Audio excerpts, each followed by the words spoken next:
Afternoon. You see, presidents are supposed to speak in his own language. That means Portuguese.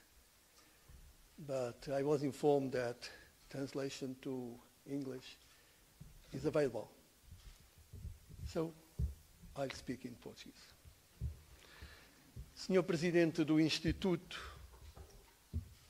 Universitário Europeu, senhores professores, senhores investigadores, caros alunos, senhoras e senhores, quero, antes de mais, agradecer ao Presidente José Borrell o honroso convite que me dirigiu para participar neste ciclo de conferências sobre o momento atual na União Europeia que, em boa hora, o Instituto Universitário Europeu entendeu levar a cabo. Um convite que me permite estar a uma instituição que tanto tem contribuído para o aprofundamento do ideal europeu e que visitei pela primeira vez como Primeiro-Ministro de Portugal há mais de 20 anos, a convite de Émile Noël, cuja memória evoco aqui como grande europeísta e grande amigo do meu país. A União Europeia vive horas decisivas para o seu futuro. O que está em causa é o maior ativo de que os povos europeus dispõem para fazer face aos desafios do presente e às incógnitas do futuro, a integração europeia. É com esta realidade como pano de fundo que me proponho partilhar convosco algumas reflexões, fruto da minha experiência, da minha formação académica e das interrogações que o projeto europeu, e em particular a crise do euro, me vem suscitando. Desde logo, é um imperativo recordar o admirável sucesso da integração europeia, que, em mais de 5 décadas, garantiu um ciclo de paz e de prosperidade sem precedentes na história da Europa. Eliminaram-se fronteiras, estabeleceu-se a livre circulação de pessoas, construiu-se um mercado único, que é o maior bloco económico do mundo, reforçaram-se os laços de solidariedade com o princípio da coesão económica e social, criou-se a moeda única, definiram-se políticas comuns, promoveu-se a cooperação em múltiplas áreas, projetou-se a Europa no mundo. E dos 6 Estados fundadores, a União Europeia passou aos 27 membros do presente. Ao longo do caminho, houve que enfrentar várias crises e obstáculos, mas a Europa sempre soube responder. Os interesses nacionais foram enquadrados por um interesse comum, que reforça a união e o sentido comunitário. Assim terá de ser, de novo, mais do que nunca, perante a crise atual, indiscutivelmente, uma das mais sérias da história da construção europeia. Importa desfazer algumas apreciações e julgamentos errados que têm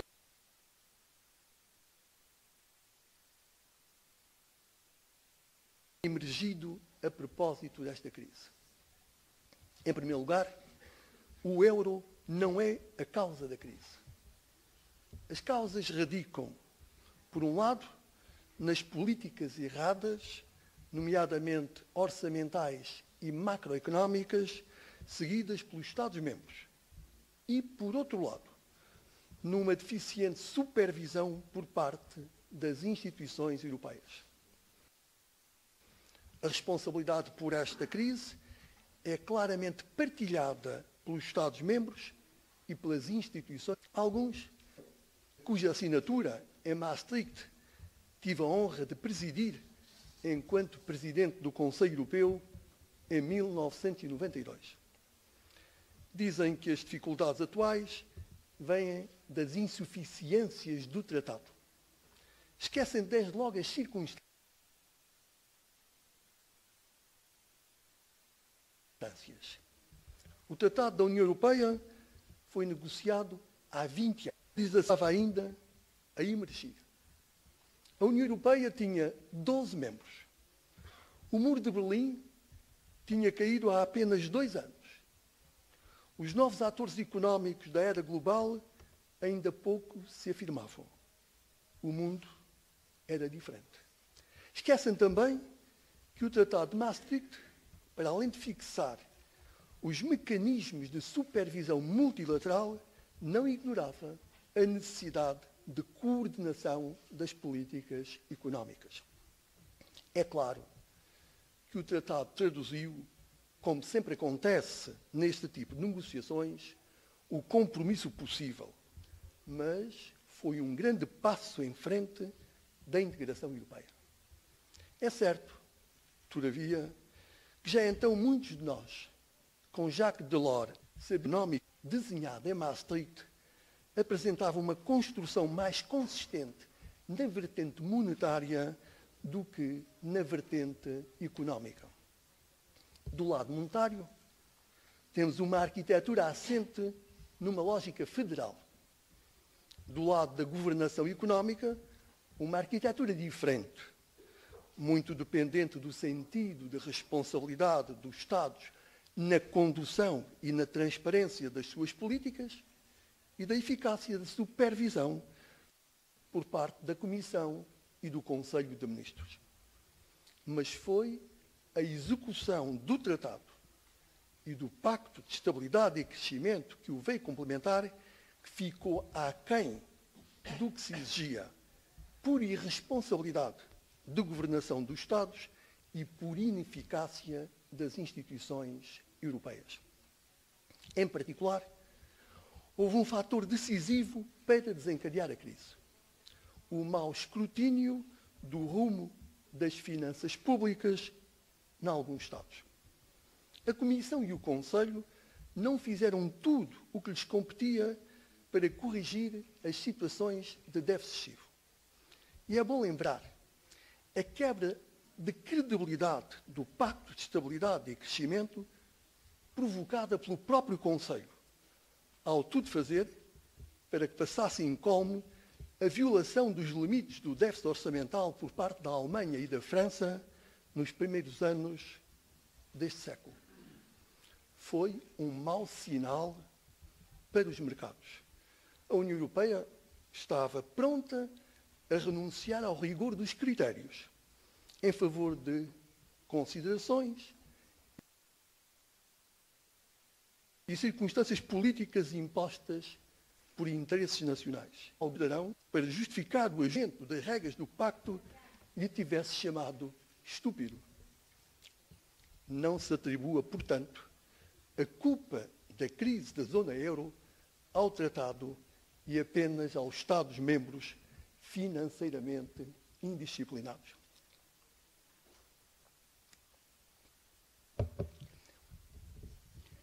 Importa também reconhecer que a crise envolve a zona euro e não está confinada a um ou outro Estado-membro. Na situação atual, e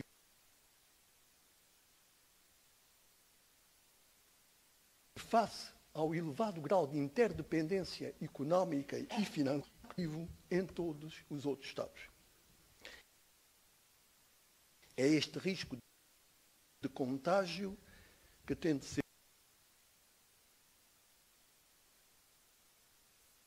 prevenido adequadamente e não pode ser menosprezado. E tardou a dar-lhe a resposta que se impunha. Enredada numa retórica política de recriminações mútuas, evitando reconhecer a responsabilidade partilhada, ignorando a evidência dos riscos de contágio, hesitando na solidariedade, oscilando nos instrumentos a usar, promovendo uma deriva intergovernamental, a União Europeia deu guarida a uma crescente especulação sobre a zona euro, alimentando as incertezas sobre o futuro da própria moeda única. Ora, O que os mercados estão a testar é precisamente a existência de uma verdadeira e consistente união económica e monetária. Recordo palavras de Jean Monnet. Cito: "Não temos senão uma escolha entre as mudanças para onde seremos arrastados ou aquelas que decidimos por nossa vontade realizar." De novo hoje, nos confrontamos com esta escolha.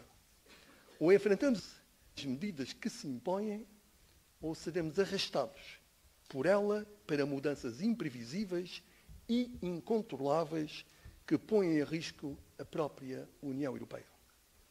O tempo que enfrentamos exige a ação e a ação rápida. Os mercados não esperam por negociações labirínticas e negociações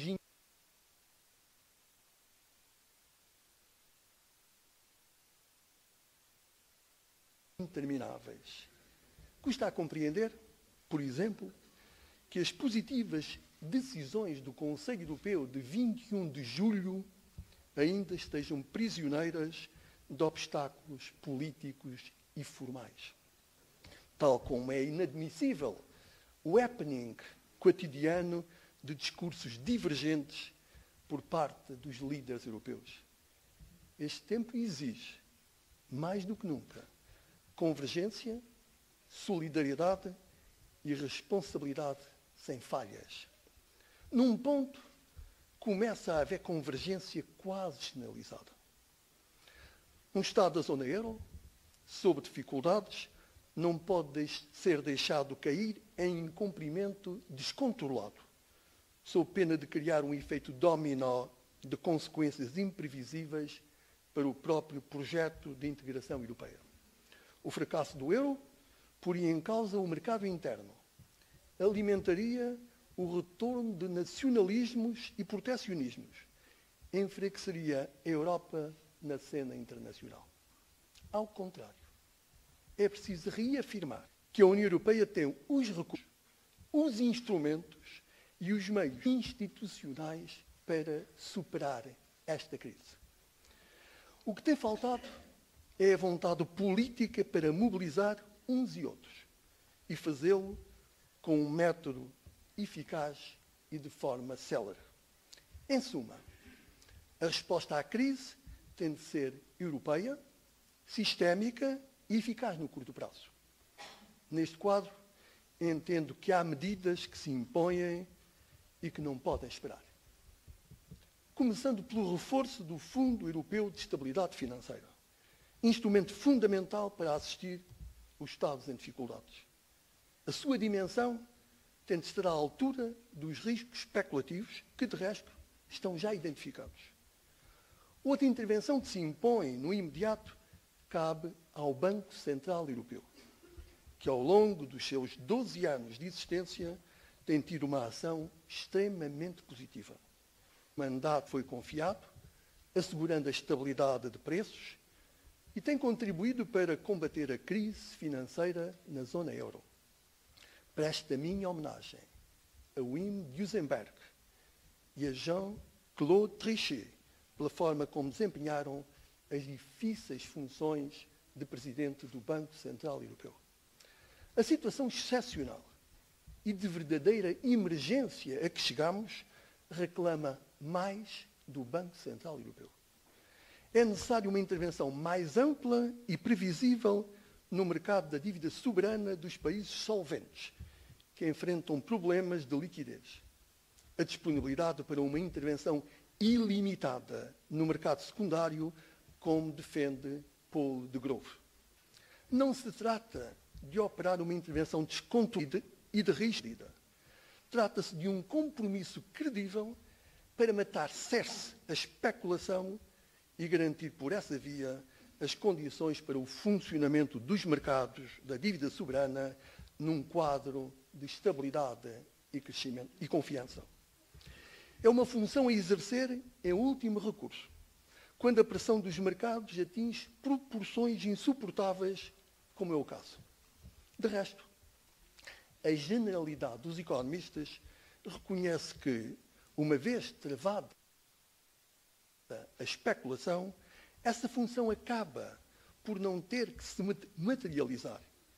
As ameaças que recaem sobre a zona euro não recomendam que fiquemos amarrados a interpretações restritivas das normas que regem a União Económica e Monetária.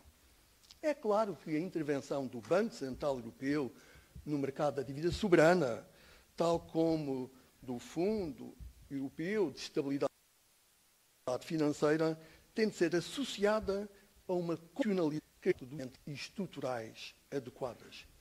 O binómio solidariedade-responsabilidade tem de ser assumido por todos os Estados-membros e instituições europeias.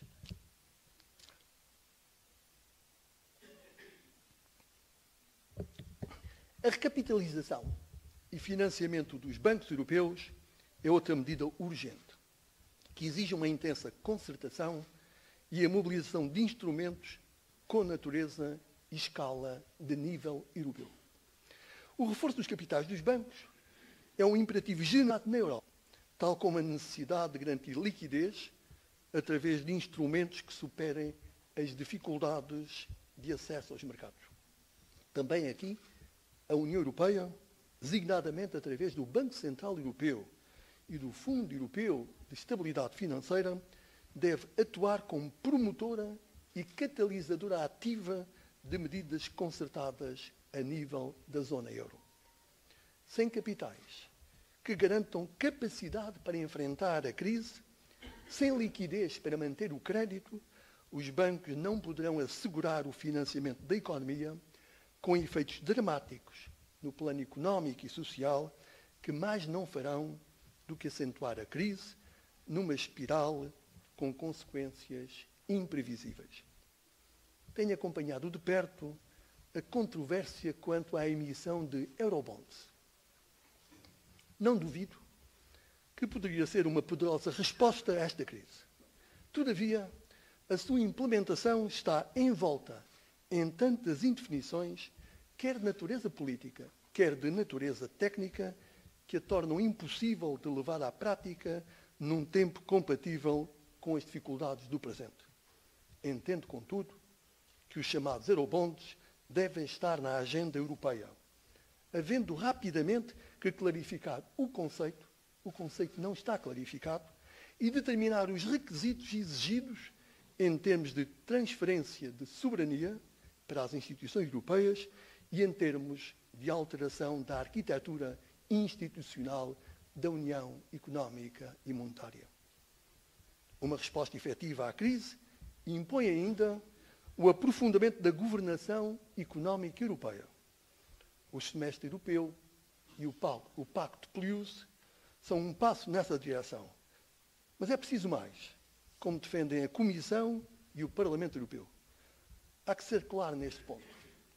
O reforço do Fundo Europeu de Estabilidade Financeira e a intervenção do Banco Central Europeu só se pode realizar num quadro em que os orçamentos e as políticas macroeconómicas dos Estados sejam adequadamente escrutináveis e respeitem um rumo equilibrado e sustentável. Mas tal não implica a criação de novas estruturas concorrentes, começando pelo papel central que cabe à Comissão Europeia. A este propósito, não vos escondo a preocupação com que venho assistindo nos últimos anos à desvirtuação do método comunitário. A deriva intergovernamental está a contaminar o funcionamento institucional da União Europeia. Em vez de uma mobilização convergente e de uma responsabilidade solidária por parte de todos os Estados e instituições, vamos constatando a emergência de um direito não nem mandatado, que se sobrepõe às instituições comunitárias e limita a sua margem de manobra.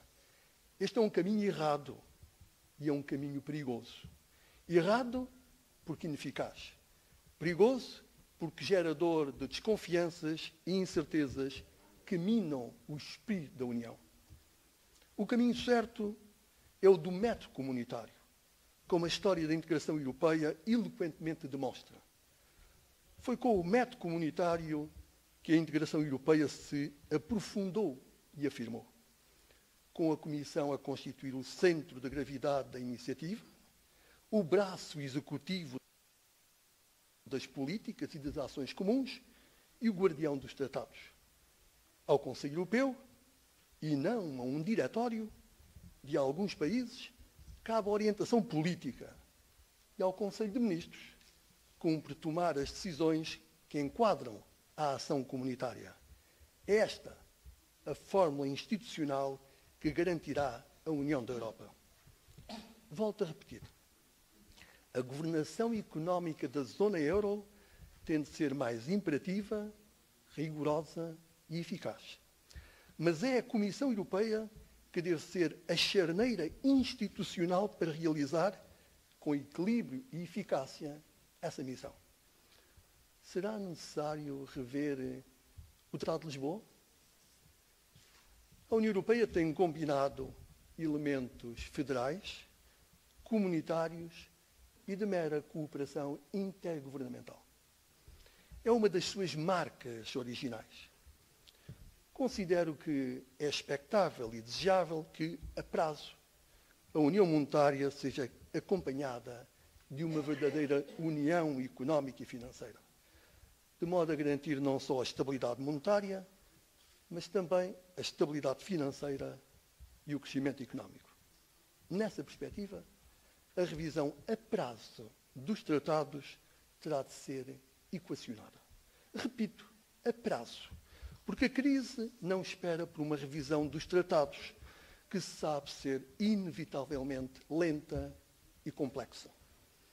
Mas o combate à crise financeira tem de incluir obrigatoriamente uma agenda voltada para a promoção do crescimento económico e da criação de emprego.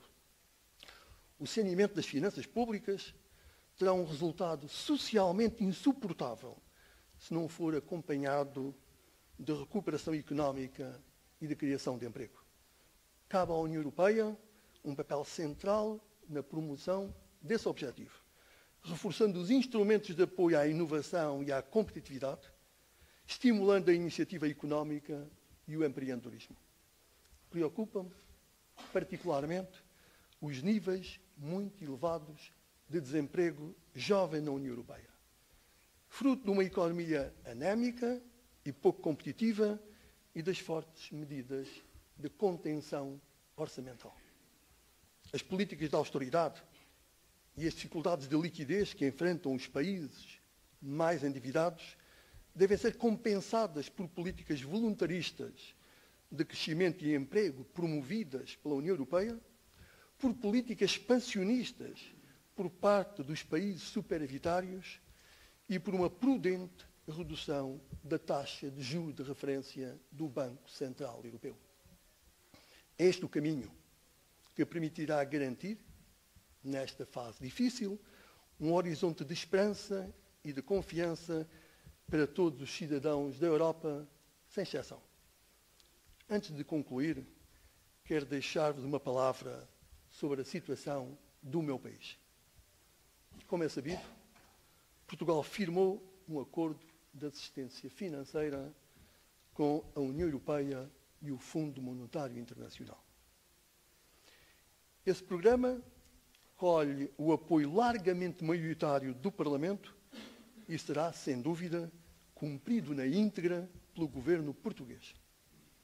Portugal honrará plenamente os seus compromissos, restabelecerá o equilíbrio das finanças públicas e levará por diante as reformas estruturais indispensáveis ao reforço da competitividade da sua economia. Estão a ser exigidos duros sacrifícios ao povo português, que tem respondido com um grande sentido de responsabilidade. É importante, também para a União Europeia, que o exigente esforço de Portugal seja coroado de pleno sucesso. Para isso é necessário que A União Europeia enfrenta a crise financeira com as medidas adequadas e em tempo certo. Toma as decisões sistémicas que se impõem para estabilizar a zona euro, fortalecer os sistemas financeiros e promover o crescimento económico.